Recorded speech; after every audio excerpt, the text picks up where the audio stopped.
saturación periférica de oxígeno. La oximetría de pulso es un método rápido y no invasivo que permite la medición de la saturación de oxígeno en la hemoglobina arterial. El porcentaje de la saturación de oxígeno de la hemoglobina arterial se lo denomina SaO2, mientras que este, al ser tomado como un oxímetro de pulso, pasa a ser denominado SpO2. Ahora bien, el oxímetro de pulso, también denominado oxímetro digital o pulsioxímetro, está compuesto por algunos elementos, principalmente por un par de diodos, estos de luz tanto roja como infrarroja.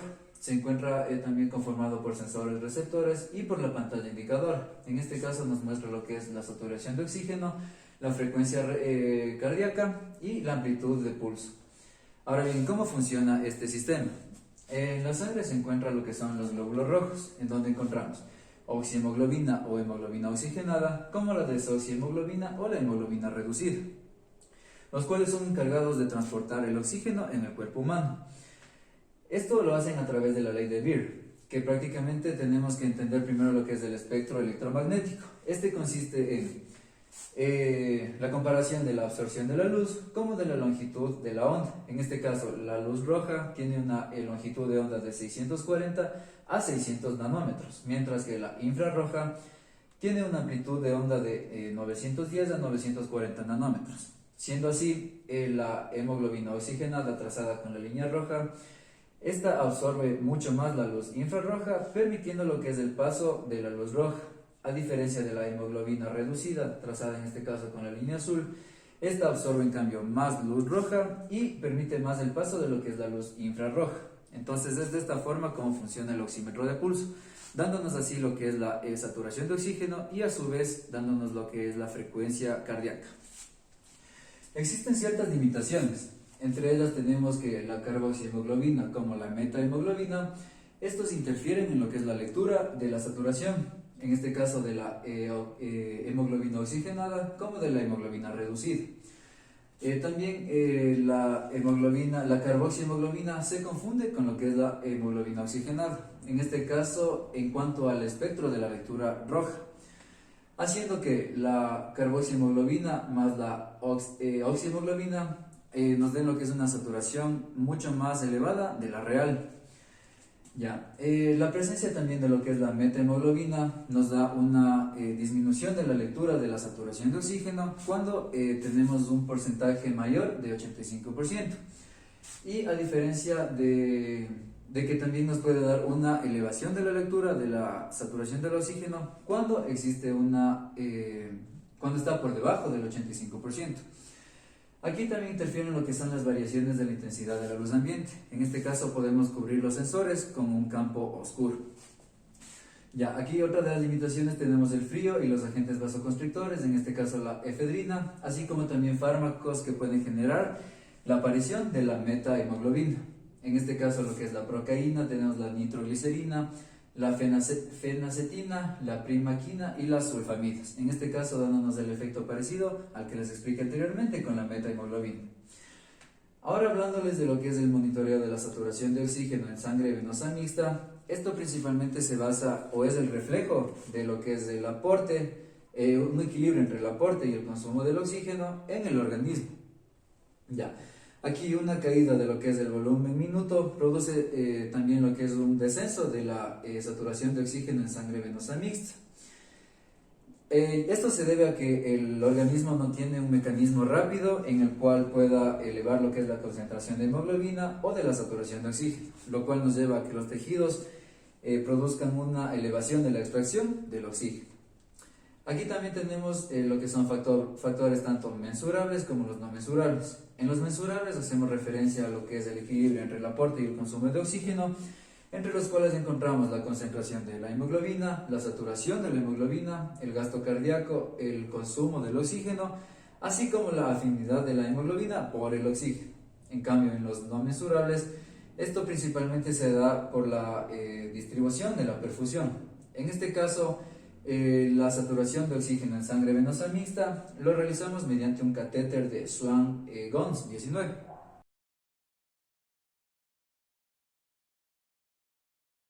La oximetría de línea es una técnica de monitoreo que va a permitir la evaluación cuantitativa del sistema de provisión del oxígeno y la captación de oxígeno por parte del paciente. Entonces aquí debemos tener en cuenta dos cosas fundamentales. Que este va a ser un método muy sensible a pequeñas modificaciones en la concentración de oxígeno y que también va a evaluar la mezcla inspirada, además de la mezcla expirada, y permite inferir la captación de oxígeno. La oximetría en sí va a medir tres cosas fundamentalmente. La FiO2, que va a ser el porcentaje de oxígeno inspirado por el paciente. También la ETO2. La ETO2 también se puede definir como la presión de oxígeno al final de la expiración, y esta va a ser el porcentaje de oxígeno contenido a nivel alveolar luego de la expiración.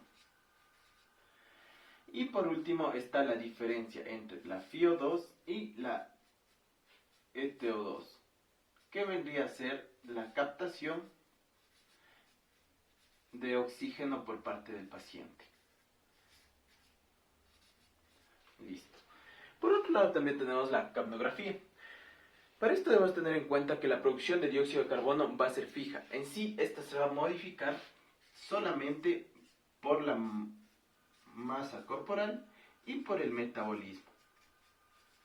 Dentro de la capnografía vamos a tener dos tipos de capnografía. La capnografía de flujo lateral y la capnografía de flujo principal. Y los dos van a tener prácticamente la misma función, que va a ser el mostrar el dióxido de carbono expirado. Esto por medio de la tecnología infrarroja. Entonces, esta tecnología en sí se va a basar en la emisión de un haz infrarrojo a través de una muestra gaseosa para una posterior medición de la intensidad de la luz transmitida. Y por último tenemos el capnograma.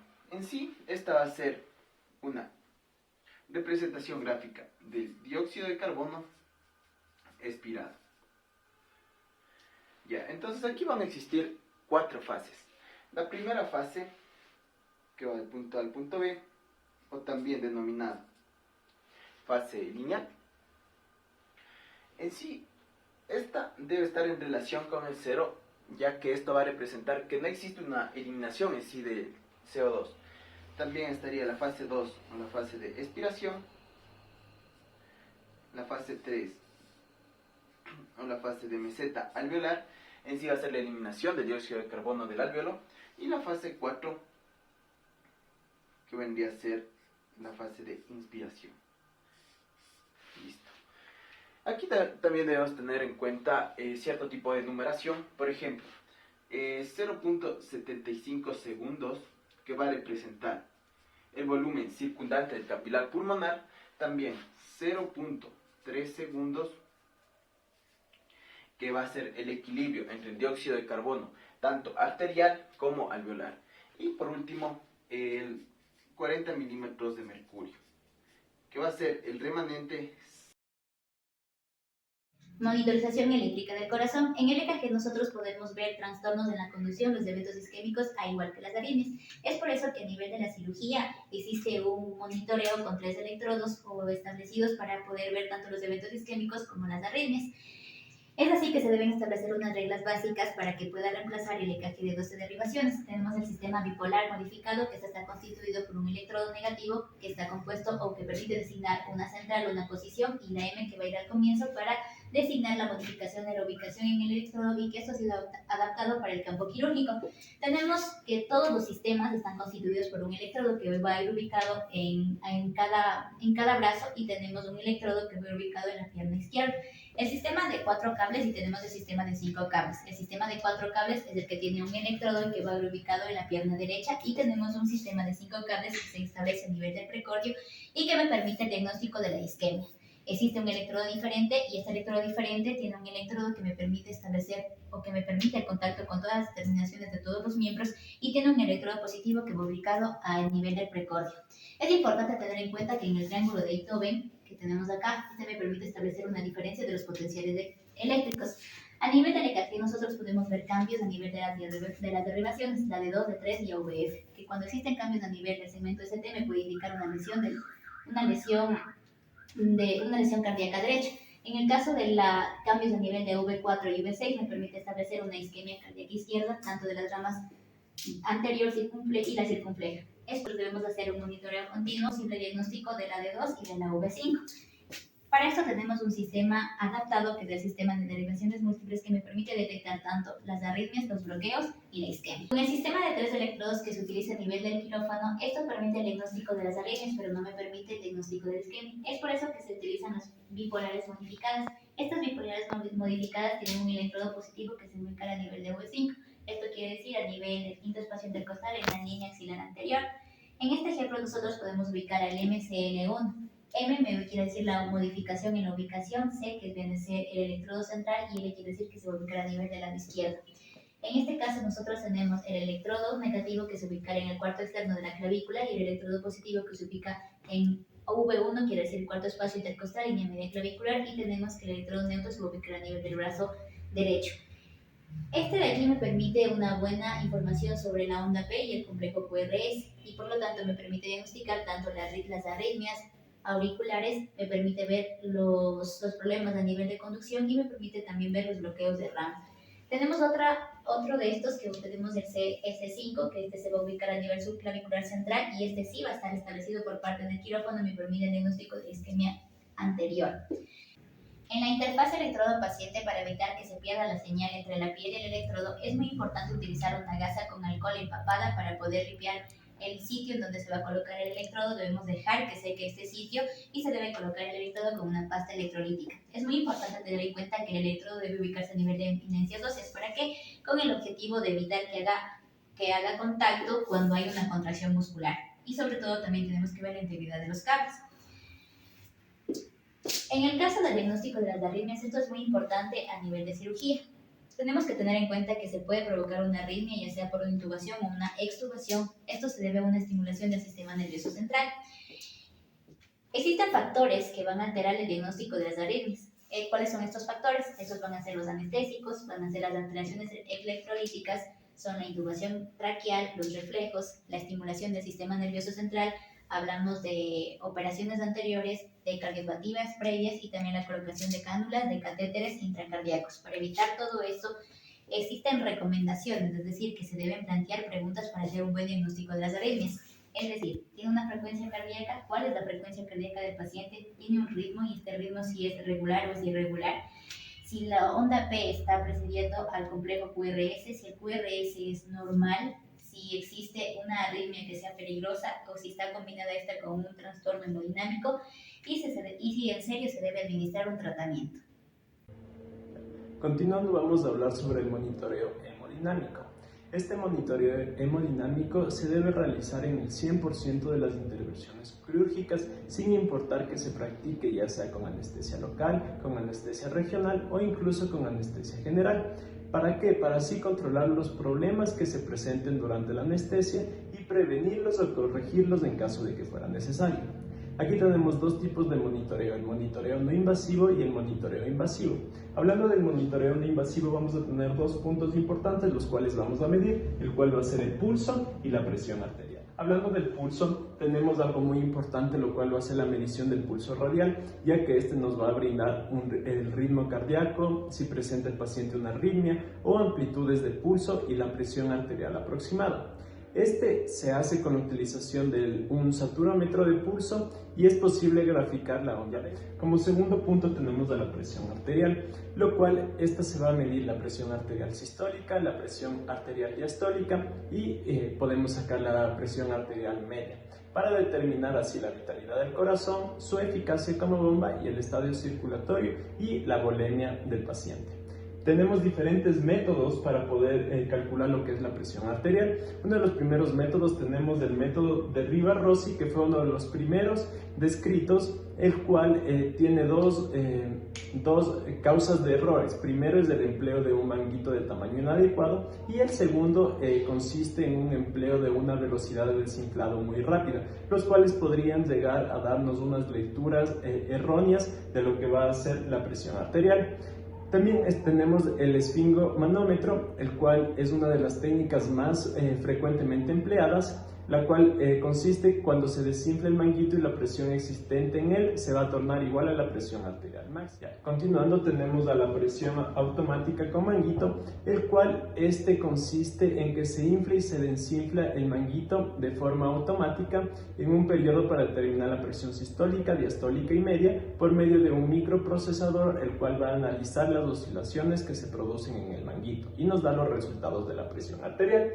También tenemos la oscilometría, el cual es de un sistema que consiste en un elemento de dos manguitos. El proximar va a ocluir el flujo arterial y el distal va a registrar las oscilaciones arteriales. Continuando, tenemos a la pletismografía, el cual mediante la onda de presión por medio de un flujo arterial en los dedos de la mano vamos a ver la presión arterial, pero este método ha sido cuestionado debido a posibles causas isquémicas en el paciente. También vamos a tener el Doppler, el cual este efecto, como ya sabemos, es el cambio de la frecuencia de la curva de presión reflejada en superficies de movimiento. Una de las causas en las cuales podemos tener valores erróneos es que el paciente se mueva o que esté en movimiento durante el examen. También tenemos la tonometría aplánica, la cual este método se utiliza al aplanar una estructura mediante presión y de esta manera que la presión ejercida refleja la presión interior. Una de estas ventajas son las que son de fácil aplicación y pueden ser automatizadas sin riesgo de infección. Una de las desventajas, como ya mencioné antes, es que puede causar. Hablando sobre el monitoreo invasivo, tenemos que una de las ventajas es que al determinar de forma directa la presión arterial, esta es la técnica más veraz y más eficaz, ya que nos va a dar datos reales de la presión arterial sin ningún tipo de error. Y todos los métodos la toman como medida estándar.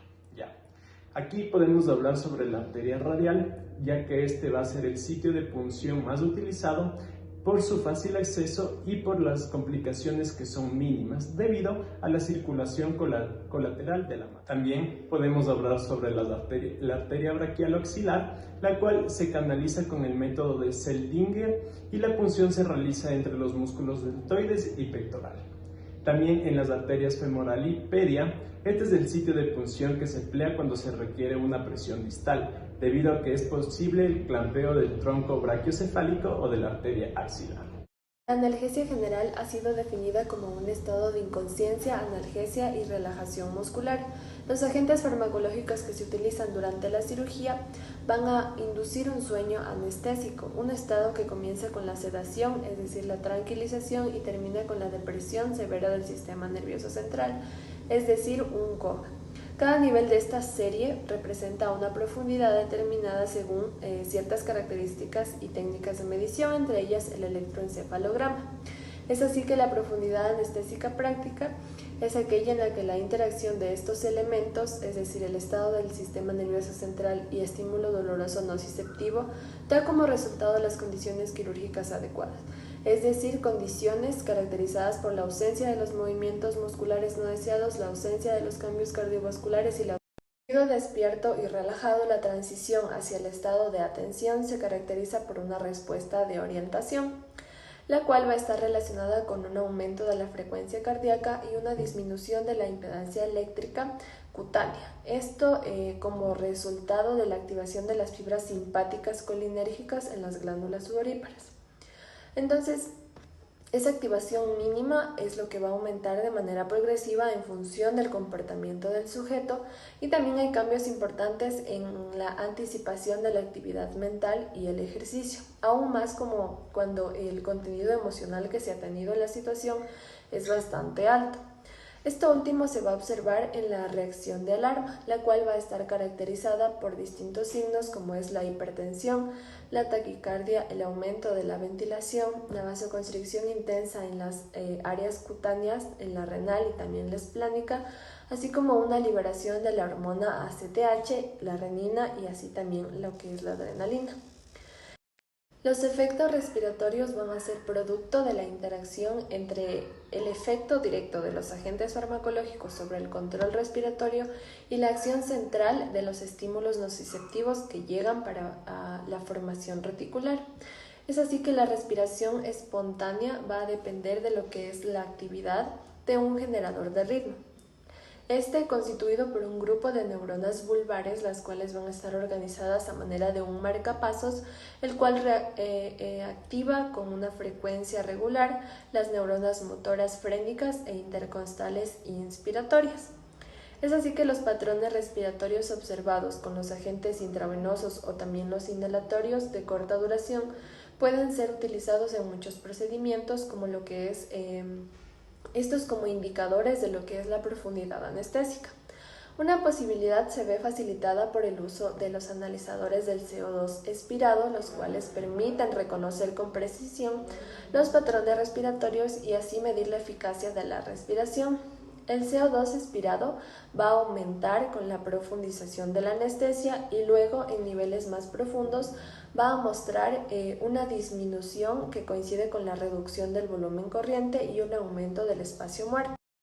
Los cambios somáticos y autónomos que se han comentado ya son bastante fundamentales como índices de profundidad después de alcanzar lo que es el estado de la anestesia. Este estado va a poseer un requerimiento importante, el cual consiste en que el paciente esté inconsciente. Es así que la inconsciencia se va a producir en el momento en que el paciente deja de presentar una respuesta motora voluntaria a una orden verbal.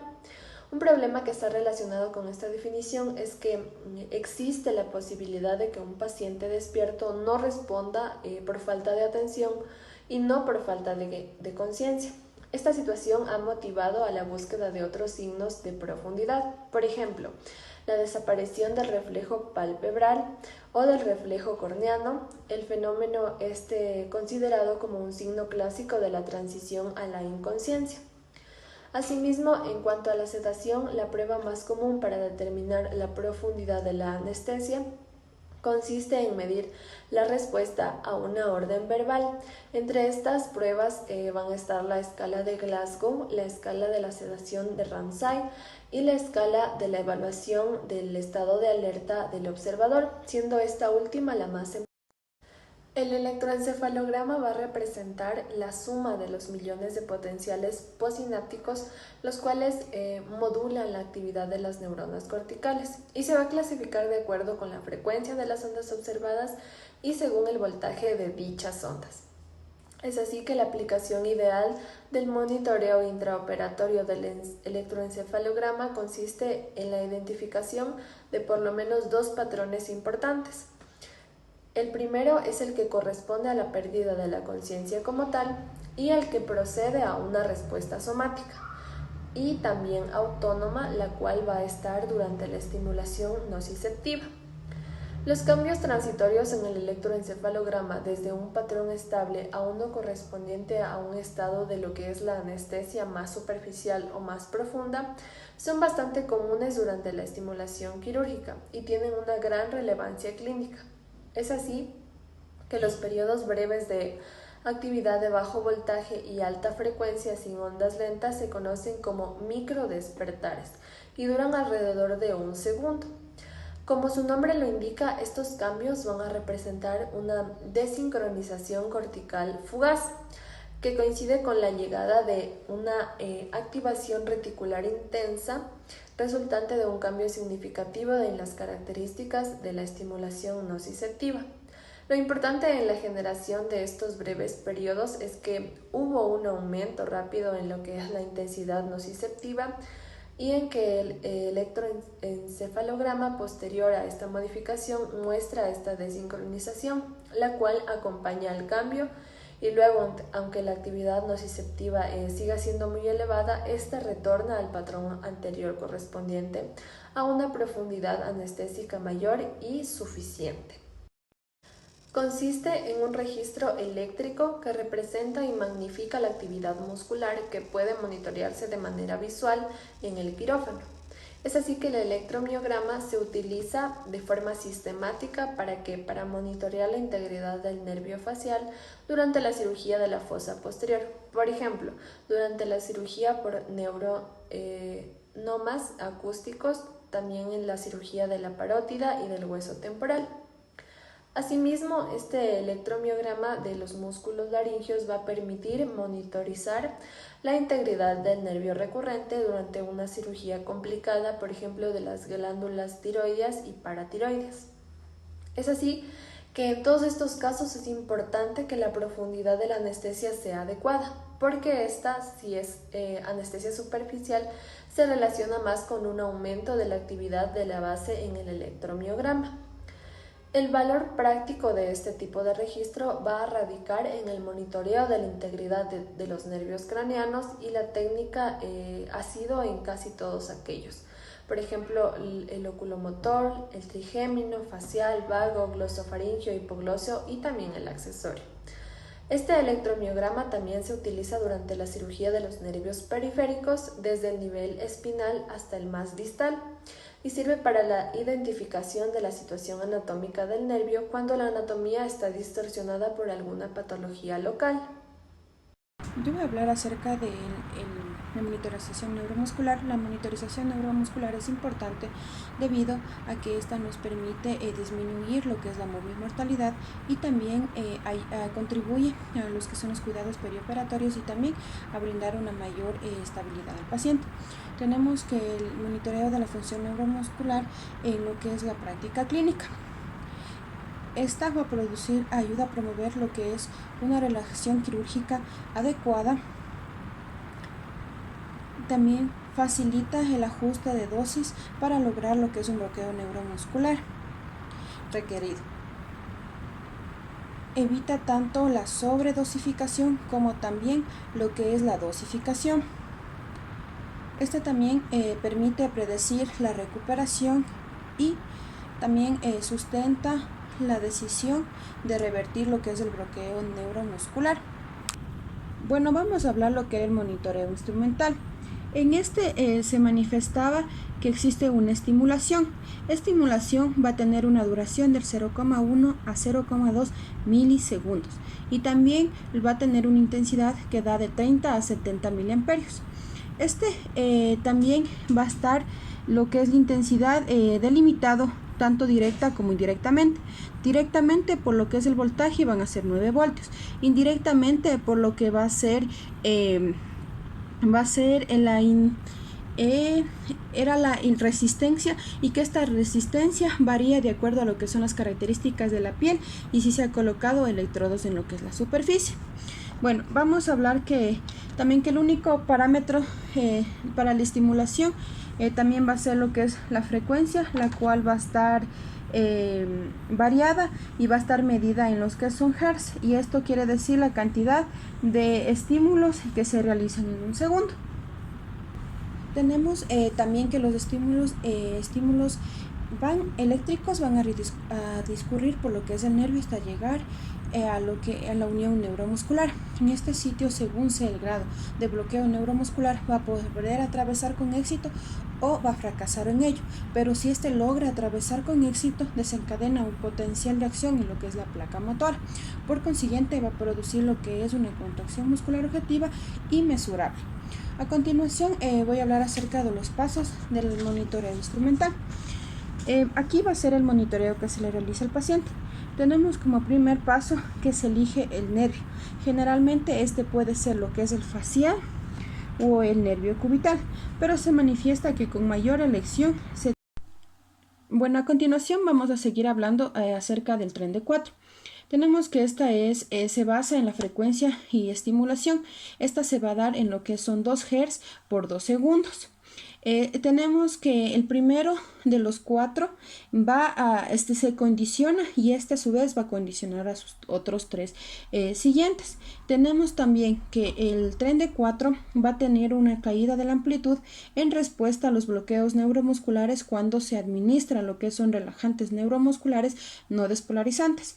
Y también tenemos que ninguna caída va a existir en el bloqueo neuromuscular en la fase 1 cuando se administra lo que es succinilcolina.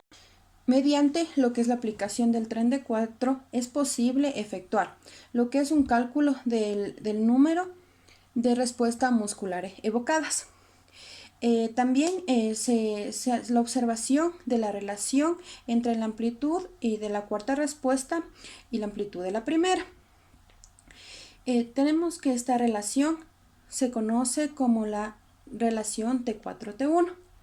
Mediante esta relación es posible medir la evolución de la recuperación del bloqueo neuromuscular cuando el paciente ya presenta lo que son las 4 respuestas del tren de 4 estímulos.